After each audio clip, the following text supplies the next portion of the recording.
हमारे TV channel ओ TV overseas television को अभी सब्सक्राइब कीजिए, घंटी का बटन दबाना मत भूलिए ताकि अहम और मालूमाती वीडियोस आप तक पहुंचती रहें।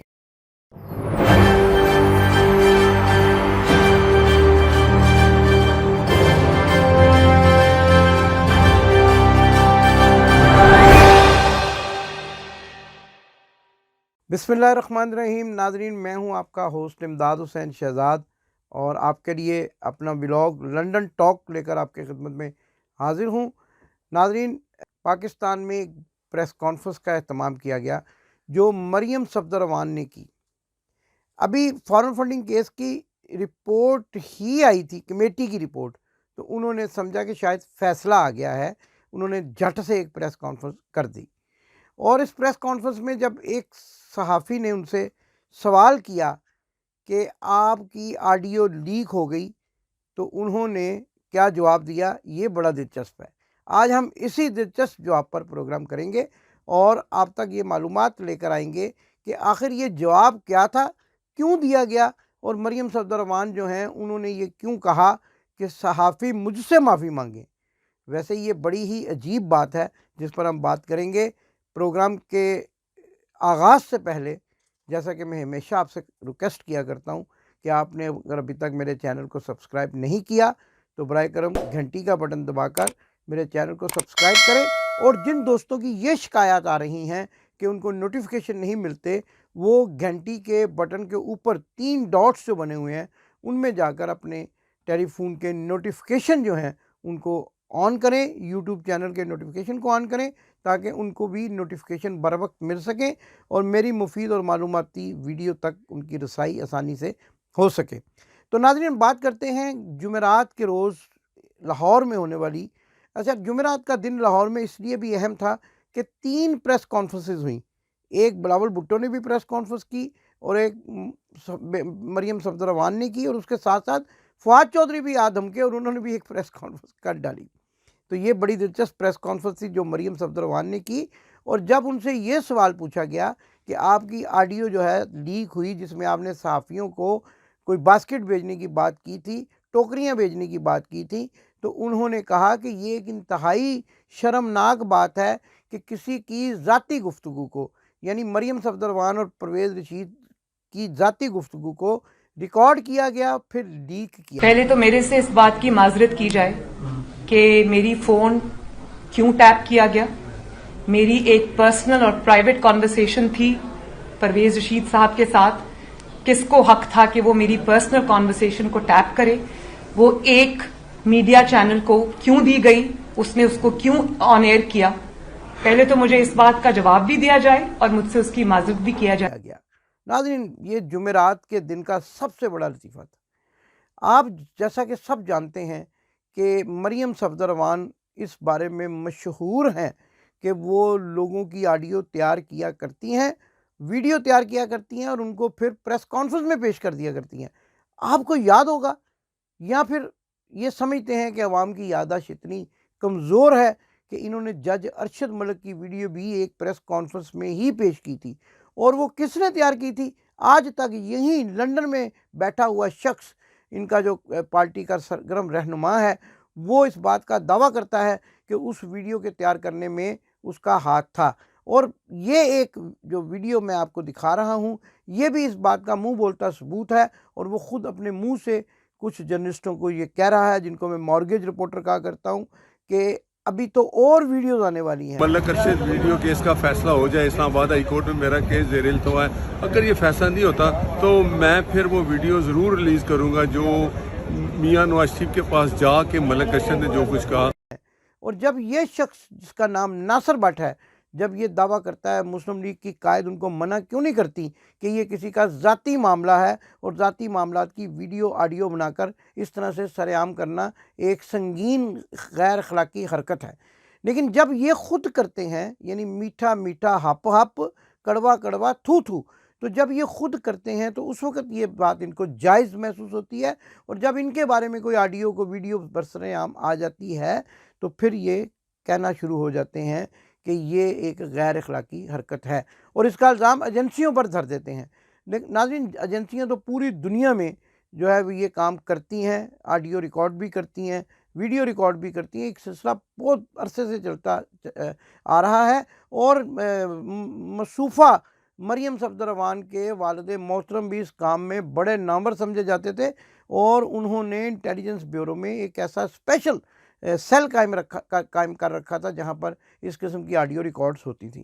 آج ان کو یہ بڑی شرم آئی کہ ان کی آڈیو جو ہے وہ لیک ہو گئی، اور جس میں یہ ٹوکریاں لفظ استعمال کرنا، چھوکریاں نہیں کر رہا، ٹوکریاں جو ہیں وہ بھیجنے کی بات کر رہی ہیں. اور جیسا کہ آپ نے درست سنا، ٹوکریاں، جی بالکل آپ نے درست سنا، ٹوکریوں کی بات کر رہا ہوں، جس میں یہ 2 ٹوکریاں صحافیوں کو بھیجنے کی بات کر رہی ہیں. بلکہ میرے مصدقہ ذرائع نے یہ بتایا ہے کہ وہ ٹوکریاں 20 تھیں. اب یہ صحافی جو ہیں جن کو انہوں نے کہا کہ وہ خود ان سے معافی مانگیں، کیوں کہا؟ یہ کیوں کہہ رہی ہیں کہ وہ مجھ سے معافی مانگیں؟ کہ اس لیے کہ یہ وہ لوگ ہیں جنہوں نے ہر صحافی کی، جس کو یہ نوازتے رہے ہیں، فائلز تیار کر رکھی ہیں. اور میرے ذرائع کے مطابق یہ جتنے بھی صحافی جن کو پلاٹ ملتے رہے ہیں، جن کو پرمٹ ملتے رہے ہیں، یا جن کو کیش یا باسکٹس یا چھوکریاں، نوکریاں، ٹوکریاں ملتی رہی ہیں، ان سب کی ان کے پاس فائلز موجود ہیں. اور اسی لیے وہ صحافی منظر عام پر آ کر کوئی بات نہیں کر رہے. اللہ بھلا کرے ایک سچے اور کھرے جرنلسٹ ارشاد بٹی کا.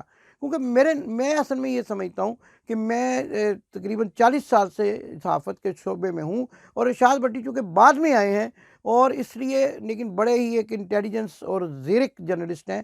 لیکن وہ چونکہ فائلیں تیار کرنے کے عمل سے باہر رہے ہیں، انہوں نے کوئی پلاٹ نہیں لیا، انہوں نے کوئی پیسہ نہیں لیا، صاف اور یعنی دامن ان کا صاف ہے، اس لیے وہ بول پڑے. اور جو نہیں بول رہے ہیں ان کی فائلیں ان کے پاس موجود ہیں، اور یہ ان کو دھمکیاں دیتے ہیں. جیسا کہ آپ دیکھیں جاوید چودھری جس کا حال ہی میں بیٹا جو ہے وہ شراب کے نشے میں دھت ہو کر گل گپاڑا کرتے ہوئے گرفتار ہوا، وہ یہ کہہ رہا ہے کہ میاں نواز شریف کو ریلیف دیا جائے، ورنہ میاں نواز شریف قومی راز اگل دیں گے. اس کا مطلب یہ ہے کہ ان جرنلسٹوں کو، ان صحافیوں کو سب معلوم ہے. ان کو یہ بھی معلوم ہے کہ ان کی بھی فائلیں بنی ہوئی ہیں، اور اگر ہم نے بھی اونچوں آپا کی تو ہمارے بھی یہ راز جو ہیں اگل دیں گے، اور ہماری فائلیں عوام کے سامنے لے آئیں گے، اور ہمیں عوام کو چہرہ دکھانے کے قابل نہیں چھوڑیں گے. اس لیے یہ کہہ رہی نا ڈٹائی کے ساتھ، کہتے ہیں جو پیسے دیتا ہے نا وہی گالی نکالتا ہے، جو پیسے نہ دے اس کی کیا ضرورت ہے کہ وہ کسی کو گالی نکالے. میں لندن میں بیٹھا ہوں، کسی کی کیا ضرورت ہے کہ مجھے گالی نکالے. لیکن اگر میں ان سے پیسے لیتا ہوں، ان سے کوئی مفاد لیتا ہوں، ان سے فائدے لیتا ہوں، تو یہ مجھے برملا گالیاں بھی نکالیں گے، اور یہ بھی کہیں گے کہ میں ان سے آ کے معافی مانگوں. اسی لیے انہوں نے آج کہا، درست کہا، میرے نزدیک انہوں نے بالکل درست کہا کہ ان کو میرے سے معافی مانگنی چاہیے کہ کھاتے بھی ہیں میرا اور غراتے بھی ہیں مجھ پر، اور میری ویڈیو بھی، آڈیو بھی جو ہے وہ لیک کرتے ہیں، جبکہ ان کو تو میں پالنے والی ہوں، ان کو تو میں پیسہ دیتی ہوں، اور یہ میرے باپ دیتا ہے ان کو پیسہ. تو یہ اس لیے انہوں نے کہا کہ یہ مجھ سے معافی مانگیں.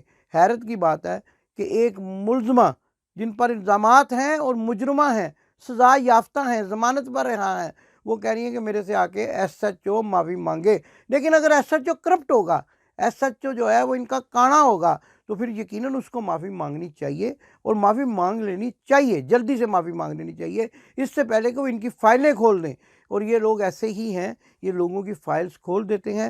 جج ارشد ملک کے ساتھ بھی انہوں نے یہ کیا، جج شمیم کے ساتھ بھی انہوں نے یہ کیا، اور اس سے ایفیڈیوٹ لکھوا کے اس کے پاکستان پہنچنے سے پہلے ہی اس کو پبلک کروا دیا. یہ ساری سازشیں کرنے کے یہ لوگ ماہر ہیں، اور اس میں ان کے والد محترم ماہر ہیں. اور آپ کہتی ہیں کہ میری آڈیو لیک ہو گئی، غیر اخلاقی بات ہے، اور میں اور پرویز رشید چاچا جو ہیں وہ بات کر رہے تھے. وہ چاچو جی اور بھتیجی جی، آپ نے تو ایسی لوگوں کی آڈیو لیک کی. آپ نے محمد زبیر کے ساتھ کیا کیا لوگوں کو پتہ ہے، آپ نے ثانیہ عاشق کے ساتھ کیا کیا، اور آپ نے جج، اور ابھی تک تو آپ کے خامد مدذلہ قبلہ جو خود کو چشتیہ خاندان کا چشم و چراغ اور پیروں کا خاندان کہتے ہیں، انہوں نے تو ابھی حال ہی میں ایک میڈیا سے گفتگو کرتے ہوئے کہا کہ میری بیوی ویڈیو کی بادشاہ ہے، بے تاج بادشاہ.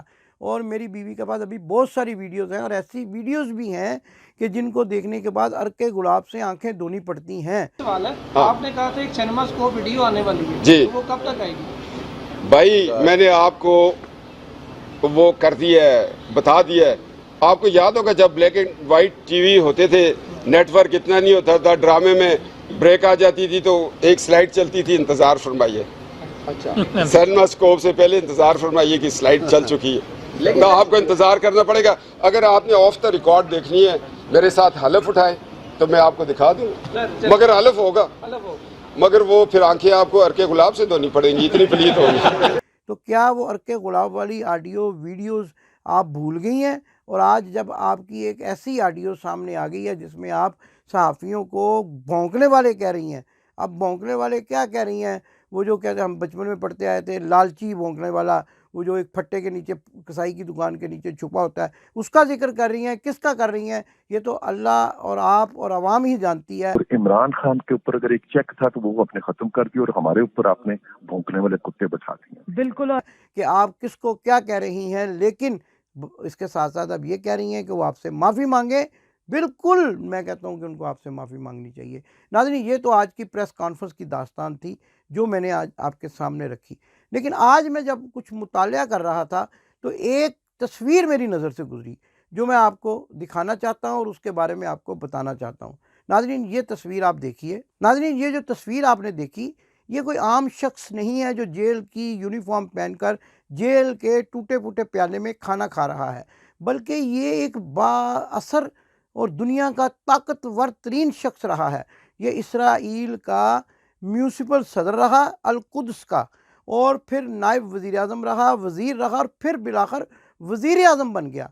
लेकिन 2009 में ये पता चला कि इसके ऊपर करप्शन के इल्ज़ामात हैं। जब ये म्यूनसिपल सदर रहा था अल-कुद्स का, इसराइल का जो शहर है, जो अल-कुद्स मुसलमानों का भी एक बड़ा ही बाबरकत और मुक़द्दस शहर समझा जाता है, उस ज़माने में इसने करप्शन की थी और इस पर मुकदमा चला। इसका नाम है यहूदुल मर्रत, मर्रत या मर्रुत, ये इसका प्रोनाउंसिएशन है, अल-यहूदुल मरूत। अल-यहूदुल मरूत वज़ीर आज़म इसराइल रहा।